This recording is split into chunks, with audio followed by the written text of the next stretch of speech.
Ang tanong ko dyan, seryoso ka ba sa panliligaw mo sa akin? Oo naman.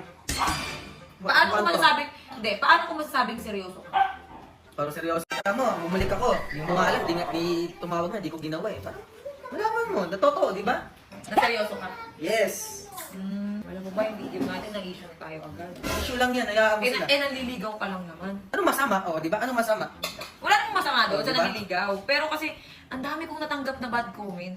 Kaya parang, syempre, nag-aalangan ako kung itutuloy ko ba to, o, di ba? Kanino ka ba? Sinong mapakinggan mo? Sarili mo o yung mga komento nila? Ako, kasi sa akin muna dadaan bago sa kanya. Dumaan na ako sa'yo, di ba? Dadaan ka muna sa akin bago sa kanya ulit. Sibe! Hindi, hindi mo, seryoso. Anong dadaanan mo? Pumunta ka dito. Wait lang. Mastali, wait lang ah. Oh. Pumunta ka dito. Wala ka man lang dalang kahit ano. Sasakyan ko nandiyan, no? Dinala ko, no? Yun, ang sakyan mo lang. Wala man lang dalang mga, alam niyo yung mga wala May daw man dalang bulaklak. Nagpadaligan na rin, nagpadaligan Kung na rin.